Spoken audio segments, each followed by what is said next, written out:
সেগুলো থেকে আমরা আবার জমিতে নিয়ে যাচ্ছি, গাড়িতে উঠাচ্ছি।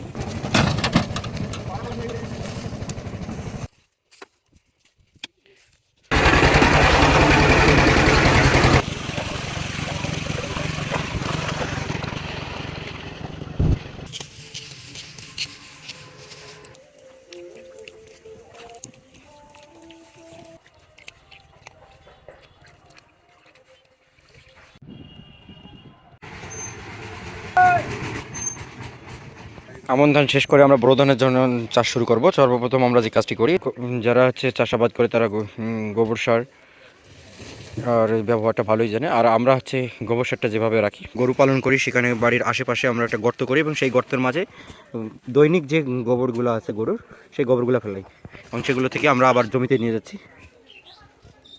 গাড়িতে উঠাচ্ছি।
জমিতে সার ফেলানো শেষ। জমিতে আমাদের এলাকায় যে কাজগুলো করে, আমাদের যেহেতু মাটির বাড়ি বা বাড়ির আঙ্গিনায় খুলিতে আমরা যেটাকে বলি, সেখানে আসলে অনেক সময় মাটি কয়েক বছর বৃষ্টি হওয়ার কারণে বা বৃষ্টি যেগুলো হয় এর কারণে মাটি ধুয়ে যায়। সেই মাটিগুলো পূরণ করার জন্য আমরা আবার জমি থেকে, চাষের জমি থেকে মাটির উপরের অংশটা নিয়ে যাই, যেটা আমরা এইসব কাজে ব্যবহার করি। এর জন্য আমরা টলিতে পূরণ করতেছি।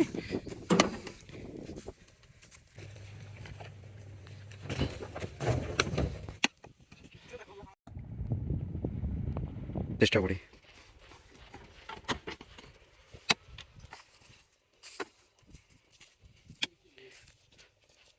মাটি তোলা পুরোপুরি শেষ, এখন গাড়ি চালু করা হবে।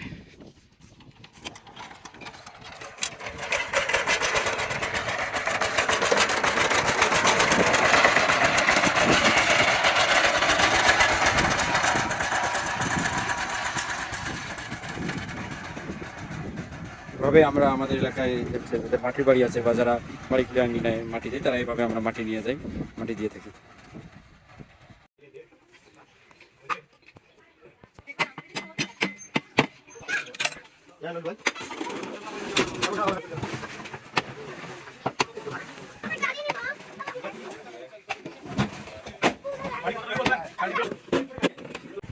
আপনি এখানে কি করতেছেন? ক্যানেল করা লাগতেছে, পানির যে ড্রেন। হ্যাঁ হ্যাঁ।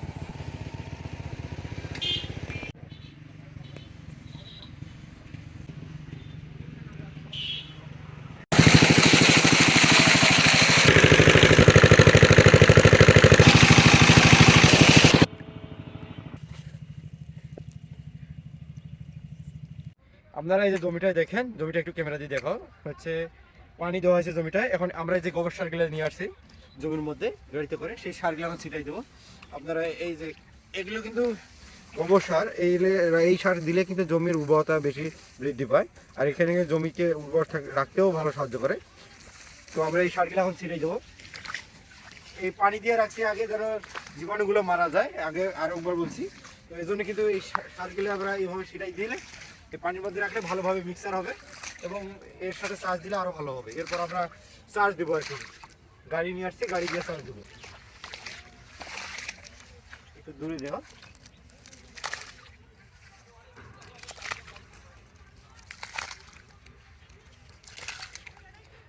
এই যে দেখেন আপনারা গোবর সারগুলো, এগুলো যত দিবেন তখন উর্বর ভালো হবে। এরপর আমরা এখন জমি চাষ দিব। এখন আমরা জমি চাষ করব। জমিতে আমাদের গাড়ি আসতেছে, আমাদের অঞ্চলে পাওয়ার টিলার বলা হয় এটাকে।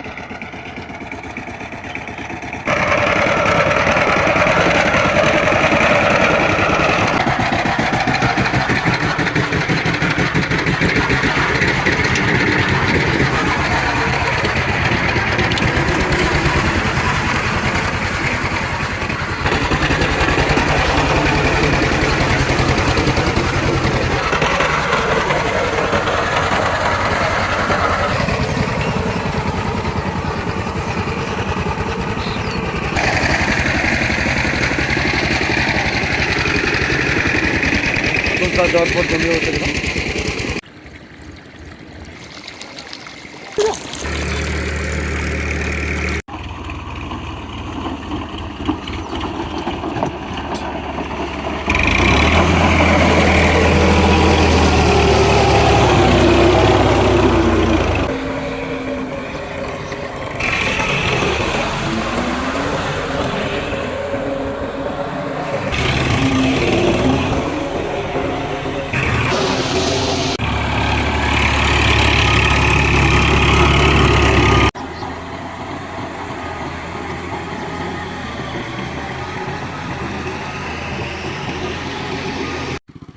বড় মৌসুমের জমিতে পানি দিয়ে দুইটি চাষ দেওয়ার পর আবার যে কাজটি করতে হয় আপনারা দেখেন, জমির কিনারাগুলো সমান করতেছে এবং এর সাথে সাথে জমিটি চাষের পর যদি কোথাও উঁচু থাকে কোথাও নিচু থাকে এর জন্য গরু দিয়ে মই দিচ্ছে।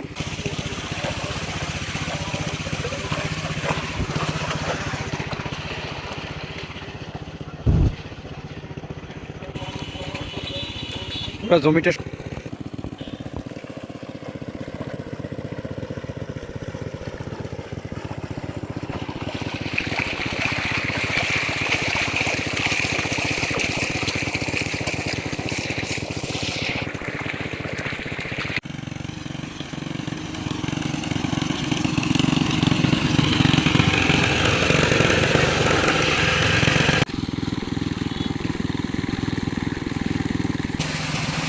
জমিতে সেচ দিয়ে চাষ দেওয়ার পর সেই মইটা দিয়ে সমান করে নেওয়ার পর এবং চারা রোপণের উপযোগী হয়ে গেছে। আমরা চারা রোপণ করবো এখানে।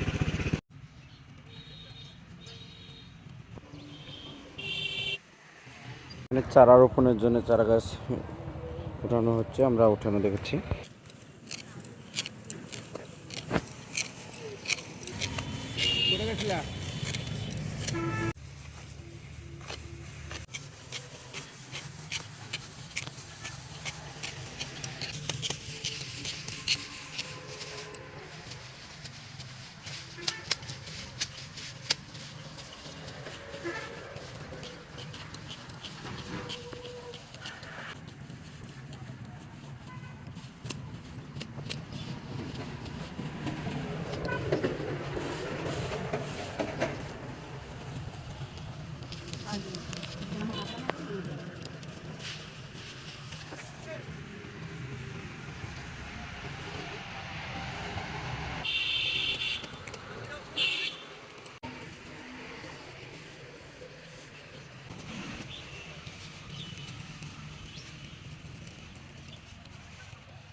আপনি রোপণ প্রথম শুরু করলেন?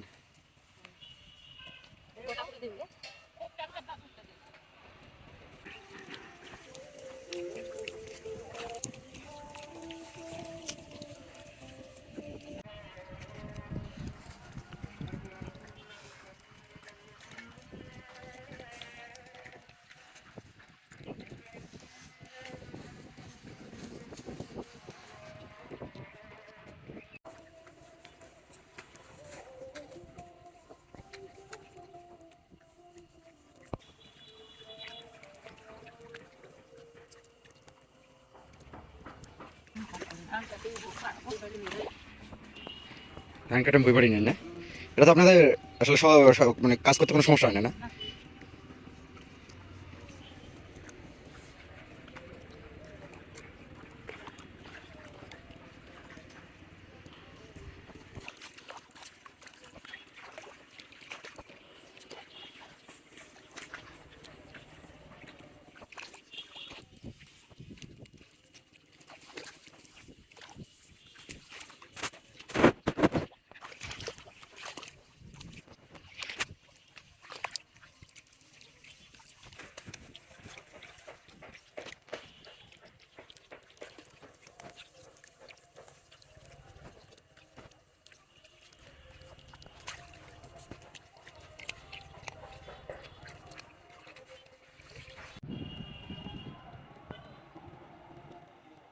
গরু মৌসুমে আমাদের চারা রোপণ করার পুরোপুরি হয়ে গেল। আপনারা ক্ষেতটা দেখেন কত সুন্দর করে রোপণ করছে ওনারা। ভিডিওটি কেমন লাগলো আপনারা আমাদের কমেন্ট করে জানাবেন। আর আপনারা যারা ইউটিউবে দেখতে চান, আমার আরমান হীরা ইংলিশ দিয়ে সার্চ দিলে আপনারা পেয়ে যাবেন। আর এখানে যদি আপনারা আরও ভিডিও দেখতে চান সাবস্ক্রাইব করবেন। আর ফেসবুক পেজে আপনারা যারা দেখতে চান আরমান হীরা অ্যাগ্রো বাংলা দেওয়া আছে, আপনারা ওখানে এই কৃষি যত ভিডিও আপনারা সব পাবেন ইনশাল্লাহ। সাথেই থাকবেন। ভালো থাকবেন সবাই। আসসালামু আলাইকুম।